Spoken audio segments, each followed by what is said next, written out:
Paris a cette manière de vous envoûter la lumière dorée qui se répand sur les toits haussmanniens, le tintement des verres dans les bistrots cachés, le vrombissement des scooters qui se faufilent dans les ruelles étroites. À 32 ans, j'avais façonné une vie ici, à la fois mienne et empruntée, un petit appartement dans le 11e arrondissement, un travail en communication qui me rivait à mon ordinateur, et un cercle d'amis qui me connaissaient assez pour pardonner mes silences occasionnels. Je pensais que l'amour me trouverait de lui-même peut-être au détour d'une cigarette partagée devant un café, ou dans le calme d'une librairie. Mais dans une ville de 2 millions d'âmes, le hasard semblait insaisissable. Alors, je me suis tourné vers les applications, ces entremetteuses numériques promettant des liens. C'est ainsi que j'ai rencontré Hunter. Hunter, l'ombre qui persiste. Tout a commencé de façon banale. Un swipe, un match, quelques échanges spirituels sur nos cafés préférés à Paris. Le profil de Hunter était simple mais attirant, une photo de lui appuyée contre une Vespa, cheveux bruns en bataille, une légende 10 ans, amateur de vin et de balade. On a matché un mardi pluvieux, et après quelques jours de badinage, Saint-Émilion ou Côte-du-Rhône, lequel préfères-tu? Il m'a proposé un verre. Notre premier rendez-vous a eu lieu au bistrot Paul Bert, un endroit chaleureux près de Bastille où les serveurs bougent avec une indifférence étudiée. Autour d'une assiette d'escargots noyés dans du beurre à l'ail et d'une bouteille de Bordeaux, il m'a charmé avec des récits de ses voyages Biarritz, Lisbonne, un week-end dans les Alpes. Son rire était chaleureux, son regard assuré. Je suis parti en me disant, ça pourrait marcher. 3 autres rendez-vous ont suivi, chacun plaisant mais teinté d'une gêne croissante. On s'est promené le long du canal Saint-Martin, observant les péniches glissées sous les ponts en fer. On a vu un film de Truffaut au Luxor, où il me chuchotait ses critiques à l'oreille. On a pique-niqué au parc des Buttes-Chaumont, étendu sur une couverture avec du pain, du fromage et un rosé bon marché. Mais au 4e rendez-vous, quelque chose s'est fissuré. Ces questions devenaient insistantes, à qui écris-tu? Où vas-tu quand je ne suis pas là? Et ses sourires semblaient calculés, comme un acteur jouant son rôle. La rupture s'est produite au Progrès, un bar d'Obercaen où l'air vibrait de conversation et de fumée de cigarettes. J'avais commandé un verre de Chablis, lui a englouti 4 whisky en 1 heure, sa voix montant à chaque gorgée. Reste encore un peu, a-t-il bredouillé alors que je me levais pour partir, sa main agrippant mon poignet. Je me suis dégagé, et jeté 10 € sur la table, un réflexe parisien de partager l'addition, et suis sorti. La nuit était fraîche, les rues animées de rire, mais je sentais son ombre derrière moi. Ses pas résonnaient, lourds et proches, tandis que je pressais le pas vers ma voiture, garée à 200 mètres dans la rue de Birague. J'ai conduit jusque chez moi, le cœur battant, jetant des coups d'œil dans le rétroviseur. La Sa Renault, une vieille chose grise cabossée, me suivait à travers le dédale du 11e. À un feu rouge sur la rue de Charonne, j'ai baissé ma vitre et lancé « Qu'est-ce que tu fais ?» Il a souri, imperturbable. « Je te protège, Sophie. Paris peut être dangereux. » Sa voix était sirupeuse, moqueuse.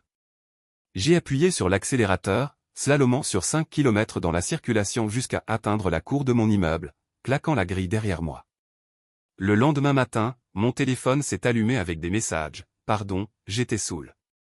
Retrouvons-nous, je me rattraperai. » J'ai répondu par un sec « Non, merci », espérant que la brièveté mettrait un terme à tout ça. Erreur. Ces messages ont viré à l'aigre, « Tu me dois quelque chose. J'ai dépensé 150 € pour toi resto, verre, tout. » J'ai bloqué son numéro, pensant en avoir fini. Mais alors, les appels ont commencé, des numéros masqués sonnant à 2 heures du matin, silencieux quand je décrochais. 1 semaine plus tard, un bouquet de roses est apparu devant ma porte, enveloppé de cellophane, sans mots. Je ne lui avais jamais donné mon adresse. L'intrusion a culminé une nuit de fin octobre. J'étais resté chez moi, soignant un rhume avec du thé et un roman de Simenon, quand un craquement m'a tiré du sommeil. Mon appartement 40 mètres carrés de parquet et de trouvailles de brocante semblait soudain étranger. L'air était trop épais, le silence trop bruyant. Je suis sorti de ma chambre en rampant, serrant mon téléphone, et me suis figé. Il était là, Hunter, assis sur mon lit, fouillant dans ma table de nuit. Un tiroir pendait, mes carnets étalés. « Qu'est-ce que » j'hurlai, et il a bondi, les yeux écarquillés. « Je voulais juste parler » a-t-il balbutié avant de se précipiter par la fenêtre qu'il avait forcé un saut de 2 étages jusqu'à la ruelle en contrebas. J'ai composé le 17, et les gendarmes sont arrivés dans un éclat de lumière bleue, leurs bottes résonnant dans mon escalier. Ils ont inspecté la scène, un quart de fenêtre éclaté, des empreintes boueuses sur le rebord, mais pas d'empreintes digitales, pas de preuve au-delà de ma voix tremblante. Il est malin, a marmonné un officier, griffonnant dans son carnet. J'ai demandé une ordonnance de protection le lendemain, un bouclier légal qui me semblait fragile face à l'angoisse qui me nouait la poitrine. Même aujourd'hui, des mois plus tard, je vérifie mes verrous 2 fois, scrutant les ombres par les rideaux. Chris, le garçon qui ne lâchait pas. Hunter n'a pas été ma première rencontre avec l'obsession. À 16 ans, au lycée à Romainville, une banlieue calme où les jours se fondaient en gris, j'ai connu Chris. C'était un camarade de classe, dégingandé et discret, avec une tignasse bouclée et une manie de gribouiller dans les marges de ses cahiers.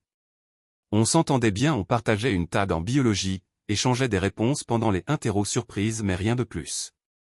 Puis, un soir de février, mon téléphone a vibré avec un message: « Sophie, je t'aime depuis longtemps. On peut être plus que des amis ?» J'ai fixé l'écran, prise de court. Il était gentil, certes, mais je ne ressentais rien. J'ai tapé une réponse prudente: « T'es vraiment sympa, Chris, mais je ne te vois pas comme ça. Désolé. » Je pensais que ça s'arrêterait là, une coupure nette, sans rancune. Je me trompais. Le lendemain, l'ambiance au lycée a changé. Des murmures ont traversé la cour. Chris avait raconté à ses amis que je l'avais manipulé. Ils ont pris son parti avec l'ardeur des ados sifflets pendant la pause déjeuner, mots glissés dans mon casier: « Salope, prétentieuse. » J'ai d'abord ignoré, les gamins sont cruels, me disais-je, mais Chris a monté la mise.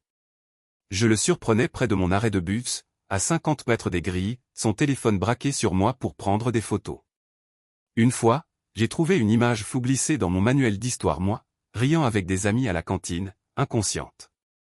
Je suis allé voir Madame Dupont, notre prof de bio, qui a soupiré: « Il est inoffensif, juste un garçon amoureux. » Pas convaincu, j'ai poussé jusqu'au principal, un homme sévère amateur de citations de Voltaire. Il a convoqué la conseillère d'orientation, une femme d'âge mûr en cardigan beige, qui s'est renversée dans son fauteuil et a conclu: « Les garçons font ça quand ils aiment quelqu'un. Ce n'est pas grave. » Pas grave, ça n'expliquait pas la nuit où il s'est planté sous ma fenêtre, à 10 mètres en contrebas dans notre rue paisible. Toc, toc, toc, des cailloux heurtaient la vitre, incessant. Je me suis caché sous ma couette, le cœur battant, jusqu'à ce que ma mère sorte en robe de chambre, balai en main, et crie: « Dégage, petit con. » Il a filé, et les ennuis ont cessé. Mais le souvenir est resté, une graine de méfiance plantée profondément. Émilie, la cage de l'amour. À 30 ans, je pensais avoir laissé ce chaos derrière moi. Puis est arrivée Émilie. On s'est rencontrés à un vernissage dans le Marais, une galerie bondée d'hipsters sirotant du champagne tiède. Elle tranchait blonde, audacieuse, graphiste avec un rire qui perçait le brouhaha. On s'est liés en levant les yeux au ciel devant l'analyse pompeuse d'un critique sur une sculpture néon, et à la fin de la soirée, on avait échangé nos numéros. Notre premier dîner a eu lieu chez elle à Montmartre, coque au vin, une bouteille de pinot noir, des bougies vacillant sur sa table encombrée. En quelques semaines, on était inséparables. Week-end à Deauville, matin enlacé dans son lit, soirée à débattre des films de Godard. Mais la passion d'Émilie avait des griffes. Elle m'envoyait des messages en pleine journée: « T'es où ? Envoie-moi ta position. » Et boudait si je résistais. Elle fouillait mon téléphone, me questionnant sur mes collègues: « C'est qui, Julien ? Pourquoi il t'écrit, ou ma sœur, tu lui parles plus qu'à moi ? Je veux juste te connaître, » disait-elle, la voix mielleuse mais ferme. J'ai essayé de poser des limites: « J'ai besoin d'espace, Émilie », mais elle faisait la moue ou s'emportait, m'accusant de cacher des choses. Après 6 mois, j'ai craqué. Par texto, j'ai écrit: « Ça ne marche plus. Désolé. » Une sortie de lâche, peut-être, mais j'ai tout fait.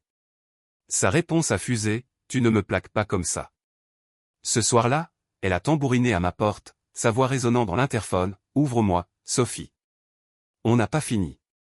Les voisins ont ouvert leurs fenêtres, attirés par le drap, un spectacle bien parisien. Je suis restée muette, et elle est partie. Mais une semaine plus tard, en rentrant, j'ai trouvé mon appartement subtilement altéré, une chaise déplacée, un tiroir entrouvert, mon flacon de parfum incliné. Rien de volé, juste des traces de sa présence. J'ai appelé les gendarmes, qui ont haussé les épaules: « Pas d'empreinte, pas de preuve. » Ils ont interrogé Émilie, elle a tout nié, son sourire tranchant comme une lame. Je me demande encore si c'était elle ou si la paranoïa m'avait enfin rattrapé.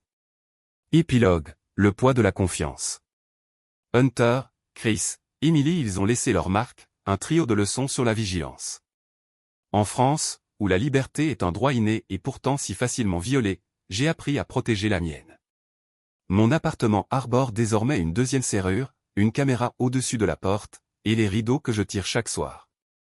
Je sors encore avec des gens par des amis, pas des applis savourant la danse lente de la confiance. Paris reste mon amour, sa beauté intacte malgré les ombres qui me suivent. Mais quand la ville se tait et que la scène reflète les étoiles, j'écoute les pas, les échos, le passé qui refuse de s'endormir.